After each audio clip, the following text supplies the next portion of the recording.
Bonjour, aujourd'hui je vais commencer une série de courtes vidéos sur les ouvertures. Je ne vais pas m'étendre sur les différentes lignes de manière détaillée, mais je vais me concentrer à chaque fois sur un seul thème stratégique qu'on rencontre de manière récurrente dans telle ou telle variante. J'expliquerai les idées de manière schématique.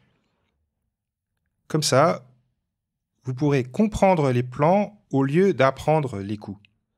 À la fin, je vous renverrai vers des vidéos d'exercices et des analyses plus détaillées de parties complètes par exemple que je publierai au fur et à mesure pour compléter les playlists correspondant à chaque ouverture. J'ai décidé de commencer par un thème idéal pour progresser en stratégie quand on a 1300-1400 Elo, c'est celui de la chaîne de pions. Et pour ça, j'ai choisi de vous parler de la variante d'avance de la défense française. En effet, dans cette variante, la chaîne de pions se met en place dès le troisième coup des blancs. Ils prennent de l'espace, ils bloquent le pion E6, le fou C8 se retrouve par conséquent enfermé, et si les noirs veulent ressusciter ce fou et gagner de l'activité, ils doivent absolument jouer F6 un jour pour contester le pion E5 et le forcer à s'échanger. Comme ça, si ce pion E5 disparaît, ce pion E redevient mobile, et ce fou pourra de nouveau sortir un petit peu plus loin que D7. Évidemment, les noirs ne peuvent pas jouer F6 trop tôt, ce serait trop beau. En effet, il faut qu'ils pensent à la sécurité de leur roi d'abord.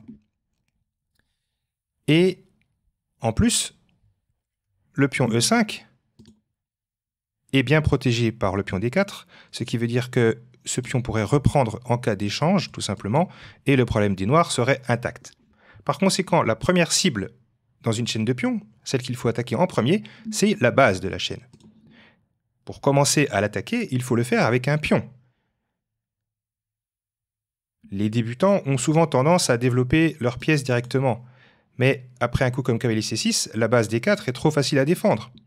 On ne va pas sacrifier le cavalier qui vient en C6 contre le pion D4 de toute façon, donc les noirs sont condamnés à être à l'étroit si on joue cavalier C6. Non, il faut jouer C5. C'est la première mise sous pression naturelle pour contester la base de la chaîne. On a dit que les blancs n'ont pas intérêt à prendre en C5, on verra plus tard qu'il y a des exceptions à cette règle, mais retenez simplement que pour le moment, si on veut maintenir le pion E5 en bonne santé, il faut que ce pion reste en D4 pour pouvoir reprendre. Ce qui veut dire qu'il faut absolument pouvoir reprendre en D4 avec un pion en cas d'échange. Ça nous donne évidemment le coup C3. L'intérêt de ce coup, c'est qu'il consolide D4. L'inconvénient, c'est qu'il prend la case C3 au cavalier qui aurait bien aimé y venir un jour. C'est précisément pour ça que les noirs doivent éviter d'échanger trop tôt en D4, parce que sinon, le cavalier regagne sa case naturelle. C3.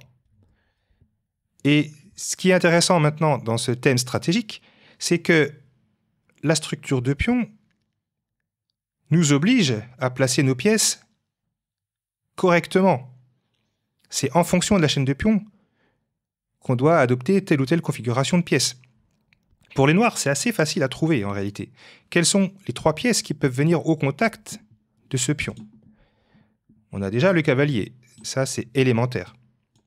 On a la dame qui peut venir en B6 pour taper sur D4. C'est une solution qui est très souvent observée. Et ce dispositif sera complété dans la plupart des cas par la présence d'un cavalier en F5 qui passera soit par H6, soit mieux par E7.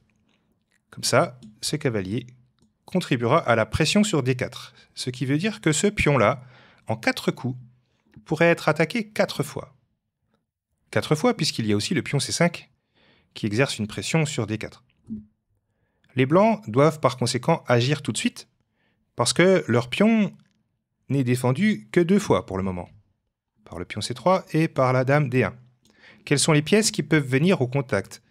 On a ce cavalier, donc ça ferait un troisième protecteur potentiel, mais il en manque un à l'appel, on l'a dit. Et c'est là que les choix vont diverger. Quel sera le quatrième défenseur? En fonction des coups des noirs, le quatrième défenseur sera soit le cavalier, soit le fou. Un placement du cavalier pour défendre D4 serait C2. Et pour ça, la seule case disponible, c'est A3, si on veut arriver jusqu'en C2. Donc cavalier A3, cavalier C2 est une manœuvre qu'on rencontre assez régulièrement. Pour défendre ce centre avec le fou C1, malheureusement, on ne peut pas venir en E3 en règle générale. Il y a des exceptions, mais ce n'est pas la suite la plus ambitieuse, Parce que le cavalier va venir en F5, et en F5, il pourra s'échanger contre le fou et endommager la structure de pion si on est obligé de reprendre avec le pion F. Ce qui veut dire qu'après, les noirs pourront tenter de se libérer par F6. Parce que si le pion F prend en E5 et que le pion D reprend, on aura deux pions en plein centre qui pourront être des cibles, parce qu'ils ne seront plus protégés par des pions. Donc comment faire? Où placer ce fou? C'est là qu'on va rentrer dans le début des variantes. Le premier coup des noirs, invariablement, c'est cavalier C6, en tout cas au niveau amateur. Ce à quoi les blancs répondent cavalier F3. On ne joue jamais F4 dans cette variante, c'est trop affaiblissant. Ça affaiblit trop cette diagonale en particulier, si jamais on veut roquer du petit côté. C'est une perte de temps au niveau du développement, et en plus de ça, ça enferme le fou C1 derrière des pions qui seraient entièrement sur case noire, donc on oublie F4 dans la variante d'échange à la française. Non, on joue cavalier F3. Et les noirs ont deux solutions maintenant. Soit attaquer le pion D4 d'abord par des pièces mineures, donc cavalier E7 vient souvent avant ou après fou D7. Hein. Donc là, vous voyez, je ne rentre pas dans le détail des variantes. Ce sera l'objet d'autres vidéos, vous l'aurez compris. Je montre juste le schéma. Cavalier A3. Et maintenant, après l'échange en D4, qui est possible maintenant que le cavalier a choisi sa destination, hein, et le cavalier ne peut plus revenir sur sa meilleure case, donc la prise en D4 ici est bonne, eh bien, le cavalier peut venir en F5, renforcer la pression sur D4, et de manière préventive, le cavalier doit venir en C2, comme ça, ce pion est parfaitement bien défendu, ce qui veut dire que la dame n'est plus indispensable à sa protection. Par conséquent, le fou gagne la meilleure case, qui est D3. Donc ça, c'est la première configuration. Si les noirs choisissent d'intégrer dame B6 dans leur dispositif pour exercer une pression maximale sur D4, ce que vous rencontrerez très souvent au niveau amateur, alors je vous conseille d'adopter plutôt la deuxième configuration défensive autour de ce pion. En effet, la manœuvre cavalier A3, cavalier C2, ici, est moins efficace que dans les variantes où la dame ne sort pas en B6. J'expliquerai pourquoi dans les vidéos répertoires. Comment faire pour défendre ce pion avec le fou?